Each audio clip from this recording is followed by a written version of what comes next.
शाम का सूरज धीरे धीरे क्षितिज की ओर ढल रहा था। हल्की गुलाबी रोशनी पूरे शहर को सुनहरे रंगों में रंग रही थी। समंदर किनारे बैठी अदिति बालों की लटों को पीछे करती हुई शांत लहरों को निहार रही थी। उसके दिल में हलचल थी, कुछ अनकहा, कुछ अधूरा। और तभी पीछे से किसी ने धीरे से उसका नाम लिया, अदिति। वो ठिठक गई। आवाज जानी पहचानी थी।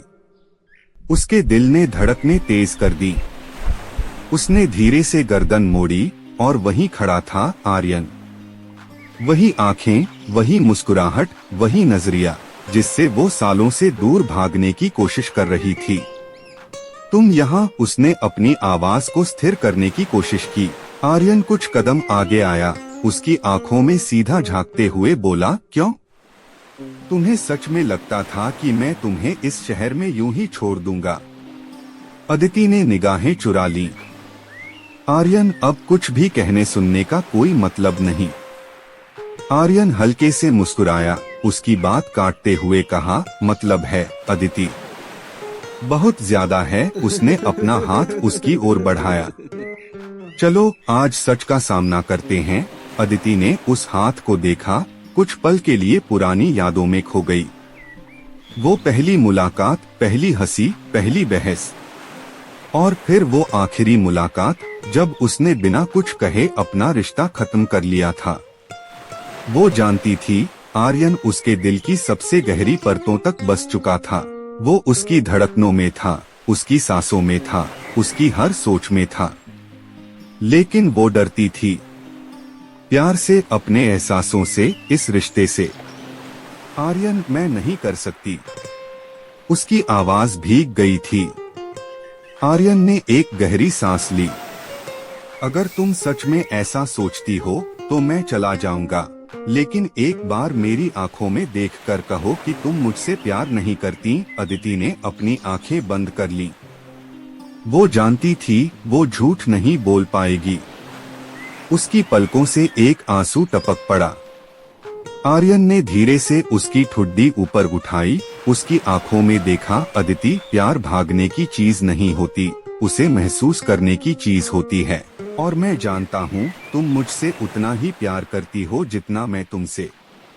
तो क्यों खुद से झूठ बोल रही हो? अदिति का पूरा शरीर कांप रहा था। उसकी आंखों में सच्चाई थी। आर्यन ने धीरे से उसके गालों को छुआ और अदिति की आंखों में कुछ पिघलने लगा। वो जानती थी उसके पास अब और बहाने नहीं थे। धीरे से उसने अपने कांपते हुए हाथों से आर्यन की हथेली को थाम लिया। मैं भागना नहीं चाहती आर्यन। आर्यन की आंखों में एक चमक आई। उसने उसे अपनी बाहों में समेट लिया, जैसे वो कभी उसे छोड़ना ही नहीं चाहता था।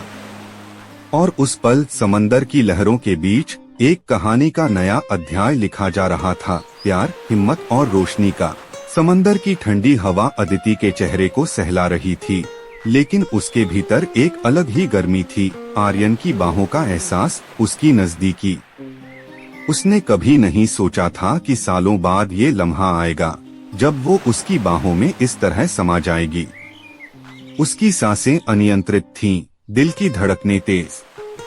आर्यन ने धीरे से उसके बालों को पीछे किया और उसके कानों के पास फुसफुसाया, अब तो कहोगी ना कि मुझसे प्यार करती हो? अदिति के होठ कांप गए। उसने अपने चेहरे को हल्का सा पीछे किया, उसकी आंखों में देखा, आर्यन, मैंने कभी नफरत नहीं की तुमसे, पर मैं डरती थी। डरती थी मुझसे? आर्यन ने हैरानी से पूछा। नहीं, प्यार से, खुद से, उस एहसास से जो तुमने मेरे भीतर जगा दिया था। अदिति की आंखों में नमी थी। मुझे लगा था कि अगर मैं इस प्यार को मान लूं तो मैं खुद को खो दूंगी। आर्यन ने उसके गालों पर हल्के से अपनी उंगलियां फिराईं। प्यार खोने का नहीं, खुद को पाने का एहसास होता है अदिति। और तुमने खुद को मुझसे दूर करके सिर्फ तकलीफ पाई है ना? अदिति की आंखें झुक गईं। वो इनकार नहीं कर सकती थी। हाँ, बहुत तकलीफ। उसकी आवाज भर्रा गई। आर्यन ने उसकी ठुड्डी हल्के से उठाई। अब और तकलीफ क्यों सहनी? आ जाओ वापस मेरे पास, हम फिर से शुरू कर सकते हैं अदिति। बिना डर के, बिना शर्तों के अदिति ने उसकी आंखों में झांका। वहां सिर्फ प्यार था, वही पुरानी गहराई, वही अपनापन। एक पल को वो खुद को रोक नहीं पाई। उसके हाथ धीरे धीरे उठे, आर्यन के चेहरे को छुआ। अगर मैं फिर से टूट गई तो? आर्यन मुस्कुराया। मैं तुम्हें टूटने ही नहीं दूंगा। उसने धीरे से अदिति का हाथ अपने हाथों में लिया और अपने दिल पर रख दिया। यहाँ रखो अपना डर, मैं इसे प्यार में बदल दूंगा। अदिति की आंखों से आंसू बह निकले, लेकिन इस बार वो आंसू दर्द के नहीं थे, वो एक नए सवेरे के थे, जो सालों बाद उसकी जिंदगी में रोशनी की तरह लौट रहा था। उसने धीरे से अपना माथा आर्यन के सीने पर टिका दिया, उसकी धड़कनों को सुना। मैं हार मानती हूँ आर्यन, अपने आप से, इस प्यार से। मैं भी तुमसे उतना ही प्यार करती हूँ जितना तुम मुझसे। आर्यन ने उसे कसकर अपनी बाहों में भर लिया। अब कोई दूरियां नहीं, कोई गलतफहमी नहीं, बस हम और हमारा प्यार। समंदर की लहरें शोर मचा रही थीं, मगर अदिति और आर्यन के बीच एक गहरा सन्नाटा था। वह सन्नाटा जिसमें हर अनकहा लफ्ज था, हर अधूरा एहसास था। अदिति ने अपनी आंखें मूंद लीं, उसकी पलकों पर कुछ गीले कतरे ठहर गए। आर्यन उसकी तरफ देखता रहा, जैसे उसकी हर धड़कन को महसूस कर सकता हो। अदिति, उसने धीमे से कहा। उसकी आवाज में एक हल्की कंपन थी। तुम जानती हो ना कि मैं तुम्हारे बिना नहीं रह सकता। अदिति ने अपनी उंगलियां आपस में उलझाई, जैसे कोई शब्द ढूंढ रही हो। मुझे लगा था कि मैं तुम्हें भूल जाऊंगी आर्यन, मैंने हर कोशिश की, लेकिन जब जब मैंने खुद को समझाना चाहा, मेरा दिल तुम तक लौटने की जिद करता रहा। आर्यन ने उसकी आंखों में झांका, जैसे कुछ ढूंढ रहा हो। फिर क्यों अदिति? क्यों खुद को और मुझे इस दर्द से गुजार रही थी? अदिति ने हल्की हंसी में अपने दर्द को छुपाने की कोशिश की। तुम नहीं समझोगे आर्यन, मुझे लगा था कि प्यार मुझे कमजोर बना देगा। मुझे लगा था कि अगर मैंने तुम्हें अपना सब कुछ मान लिया तो मैं खुद को खो दूंगी। आर्यन ने धीरे से उसकी कलाई थामी, उसकी नब्ज पर अपनी उंगलियों का हल्का सा दबाव डाला। और अब अदिति की आंखें झुक गईं। अब मैं जानती हूँ कि तुमसे दूर रहकर मैंने खुद को ही खो दिया था। उसकी आवाज धीमी थी, लेकिन उसमें हर एहसास गूंज रहा था। आर्यन ने हल्की मुस्कान के साथ उसकी उंगलियों को अपनी हथेलियों में ले लिया। तो अब क्या करने का इरादा है डॉक्टर साहिबा? अदिति ने गहरी सांस ली। उसकी आंखों में हल्की नमी थी, लेकिन उसके चेहरे पर एक राहत भरी मुस्कान भी थी। अब मैं भागना नहीं चाहती, मैं बस तुम्हारे साथ रहना चाहती हूँ आर्यन ने एक पल के लिए अपनी आंखें बंद की, जैसे ये शब्द उसके भीतर कोई सुकून भर रहे हों। जब उसने फिर से अदिति की तरफ देखा तो उसकी आंखों में वही पुरानी मोहब्बत थी, जिसे अदिति ने कभी अपनाने से इनकार कर दिया था। तो अब मेरे साथ चलोगी? आर्यन ने हल्के से पूछा। अदिति ने धीरे से सिर हिला दिया, जैसे पहली बार किसी चीज को पूरे दिल से अपना रही हो। आर्यन ने अपनी उंगलियां उसके गालों पर रखीं, उसकी नर्म त्वचा को हल्के से सहलाया। अदिति की आंखें धीरे धीरे बंद हो गईं। उसने महसूस किया कि उसकी सांसें गहरी हो रही थीं, और आर्यन की उंगलियों का स्पर्श उसके भीतर एक अलग ही एहसास जगा रहा था। आर्यन ने उसके चेहरे को अपने हाथों में लिया, उसकी नाक के पास अपना माथा टिकाया। मैंने तुम्हें हर दिन मिस किया है अदिति, हर लम्हा तुम्हारे बिना अधूरा था। अदिति की आंखें नम हो गईं। उसने अपनी हथेलियां आर्यन के सीने पर रख दी, उसकी धड़कनों को सुना। अब कोई अधूरापन नहीं रहेगा आर्यन, मैं तुम्हें छोड़कर कहीं नहीं जाऊंगी। आर्यन ने हल्का सा मुस्कुराते हुए उसकी ठुड्डी ऊपर उठाई। वादा? अदिति ने उसकी आंखों में झांककर सिर हिला दिया। वादा? और फिर धीमे से आर्यन ने अपना चेहरा झुकाया। उसकी आंखें अदिति के होठों पर टिक गईं।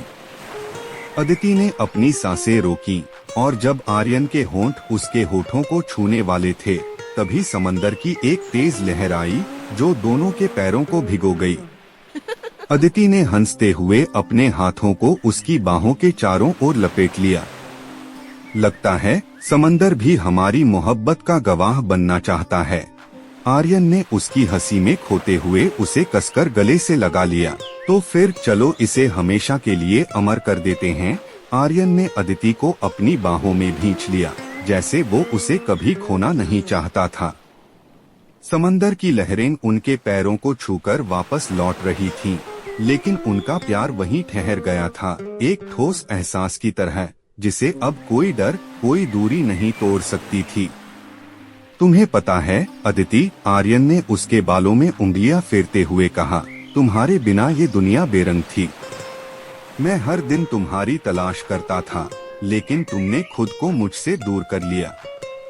अब जब तुम वापस आई हो, मैं तुम्हें दोबारा खोने का खतरा नहीं उठाना चाहता। अदिति ने गहरी सांस ली, उसकी आंखों में हल्की चमक थी। अब मैं कहीं नहीं जाने वाली आर्यन। मैंने बहुत देर कर दी, लेकिन अब मैं जानती हूँ कि प्यार डरने की चीज नहीं, उसे जीने की चीज है।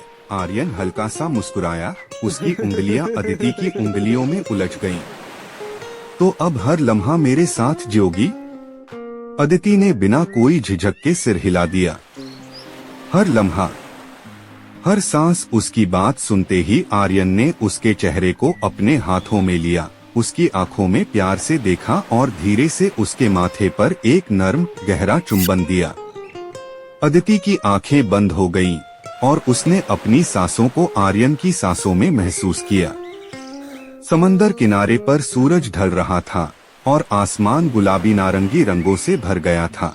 हवा में ठंडक थी, लेकिन उनके दिलों में एक अजीब सी गर्माहट थी, एक ऐसी गर्माहट जो कभी खत्म नहीं होने वाली थी। अचानक आर्यन ने उसकी हथेली पकड़कर उसे खींचा। चलो तुम्हें एक जगह ले चलता हूँ, कहा। अदिति ने हैरानी से पूछा। जहाँ हमारी कहानी पूरी होगी। वो उसे समंदर किनारे बने एक छोटे से कैफे में ले गया, जहाँ हल्की रोशनी जल रही थी और हर कोने में मोमबत्तियां जल रही थीं। आर्यन ने एक मेज की तरफ इशारा किया, वहीं जहाँ सालों पहले उनकी पहली मुलाकात हुई थी। याद है ये जगह? अदिति मुस्कुराई। कैसे भूल सकती हूँ, यही तो पहली बार हमारी नजरें टकराई थीं। आर्यन ने जेब से एक छोटा सा डिब्बा निकाला और उसके सामने खोल दिया। अंदर एक नाजुक सी अंगूठी थी, जिसकी चमक मोमबत्तियों की रोशनी में और भी बढ़ गई थी। अदिति की आंखें बड़ी हो गईं। आर्यन, ये। आर्यन ने उसका हाथ अपने हाथों में लिया। मैं जानता हूँ तुम अभी शादी के लिए तैयार नहीं हो, लेकिन ये सिर्फ एक वादा है कि हम हमेशा साथ रहेंगे, हर मुश्किल में, हर खुशी में। अदिति की आंखों से आंसू छलक पड़े। उसने धीरे से अपना हाथ आगे बढ़ाया और आर्यन को उसे पहनाने दिया। ये सिर्फ एक अंगूठी नहीं है आर्यन, ये इस बात की निशानी है कि अब मैं तुम्हारे साथ हूँ, हमेशा के लिए। आर्यन ने उसके हाथ को चूमा और अदिति ने अपना सिर उसके कंधे पर रख दिया। बाहर समंदर की लहरें शोर कर रही थीं, लेकिन उनके बीच एक सुकून भरी खामोशी थी। उस रात समंदर की गवाही में, चांद की रोशनी में और हल्की हवा के बीच एक प्रेम कहानी ने अपनी मंजिल पाली। अब कोई दूरी नहीं, कोई डर नहीं, बस तुम और मैं, अदिति ने मुस्कुराते हुए कहा। हमेशा के लिए, आर्यन ने जवाब दिया। और फिर एक प्यार जो कभी अधूरा था, वो रोशनी की तरह उनके जीवन में चमक उठा। हमेशा के लिए।